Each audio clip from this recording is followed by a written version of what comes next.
to get all you guys warmed up to the fact that in the next few days we'll be launching the next round of applications for our existing accelerator. Large flyer, can't miss it, really big. And so this year we're actually going for a 6-month programme, and you get a £5,000 grant, you get amazing product development and business development and access to finance and sort of market growth support. You get trips to manufacturers. We've got a team out in Shenzhen at the moment, really understanding that amazing world-class manufacturing city. And ultimately, at the end of it, we give you the opportunity to pitch for up to another £100,000 from our parent organisation. So we hope this is a pretty compelling offer. So there'll be more of these around. Take one yourself if you're interested, and if not, take 5 and hand them out to all of your friends. Thank you very much. So, with that over, it's my great pleasure to introduce Jonathan to great research.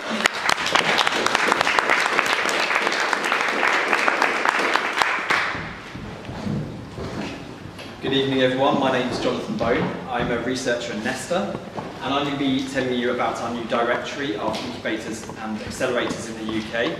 And I'll also be giving you a summary of some of the key findings that we found from an analysis of this directory. Before I go too far, though, I think I'd like to tell you a little bit about Nesta itself. So, for those of you who don't know, Nesta is an independent charity, and we aim to support innovation in the UK and help bring great ideas to life. And we do this through 4 main channels. Firstly, we research innovative new ideas and ways of supporting innovation in the UK with the hope of influencing policy in these areas. Secondly, we try and codify the findings from this research into training and tools. Third, we have an investments team which make investments into businesses and projects that we think will have a positive social impact. And finally, we have a practical programs team which, among other things, runs challenge prizes. So you might have heard of the Longitude Prize, which is currently offering £10 million to a diagnostic test that could help solve antibiotic resistance. But we've also run our own accelerator programs in the past as well, including the Digital Art and Culture Accelerator and the NHS Innovation Accelerator. And at Nesta, we've been interested in startups for quite a few years now. And the reason for this is firstly that we see startups as being agents of innovation, but also that we see them as being very important in creating new jobs and growing the economy. And this shows you some of the work that we've done in the area of startups over the last few years. As you can see, it includes the report Startup Factories in 2011, which was one of the first reports to really look at accelerators in the UK. However, for the last few years, we haven't done a lot of research directly about accelerators and incubators. And so until this recent piece of work, little was really known about the distribution of accelerators and their size and scope in the UK at the moment. So with this piece of work, we firstly wanted to create a directory of all the incubators and accelerators that are currently active in the UK. And we were hoping that this would be useful for entrepreneurs that are looking for programs to which they can apply, as well as to researchers like myself. And although you might have seen some databases that already exist, we had a look at these, and they seemed that a lot of them weren't comprehensive at the time that they were created, or that because this area changes very rapidly, they've quickly become out of date. So the second aim was to use this directory to help us understand what incubators and accelerators in the UK look like, who they're helping and how they're doing that.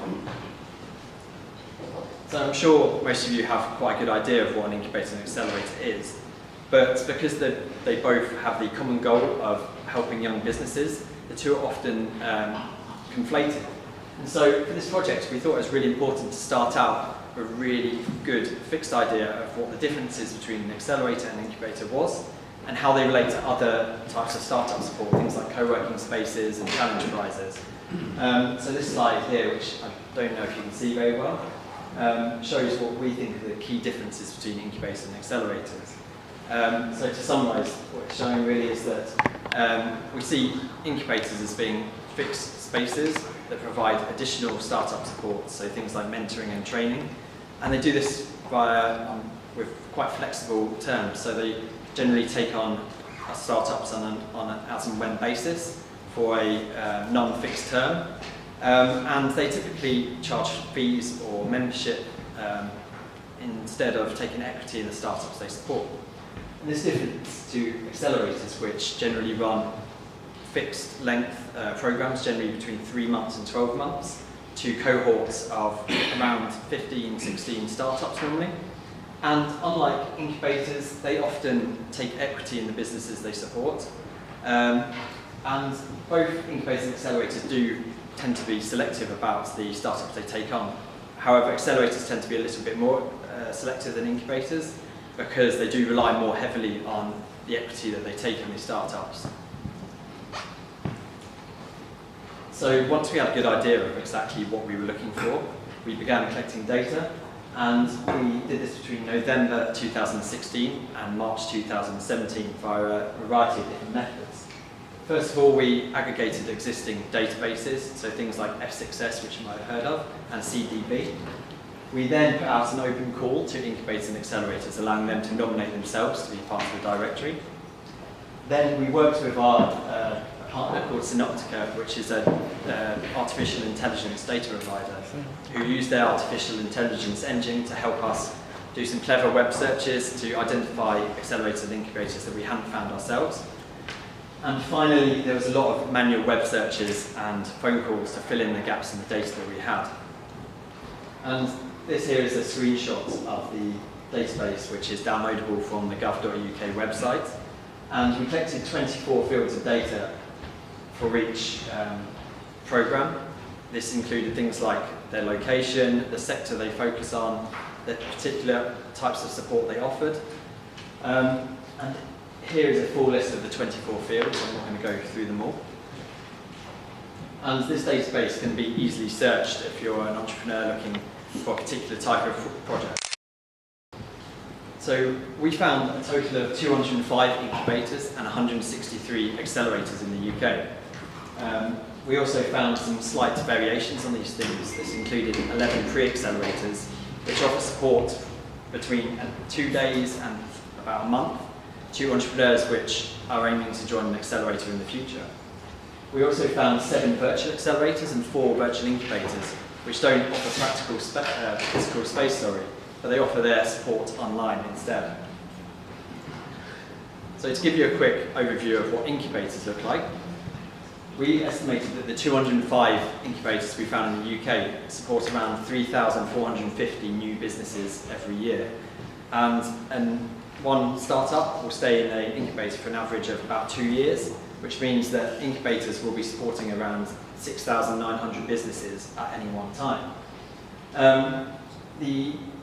By definition, all of our incubators provide physical space, workshops or office space, and more than 1 in 4 also offer networking connections, access to investors, mentoring, seminars, lab space and funding advice.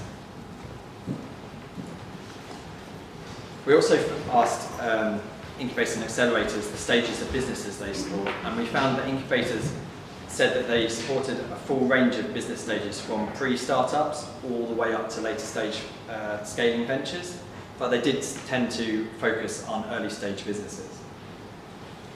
14% of incubators provide funding to startups, but only 8% take equity, which means that those that are providing funding but not taking equity are doing so in the form of grants. The majority of incubators are self-subsidised, charging fees or rent to their residents, but this is often subsidised with public or university funding. Over to accelerators.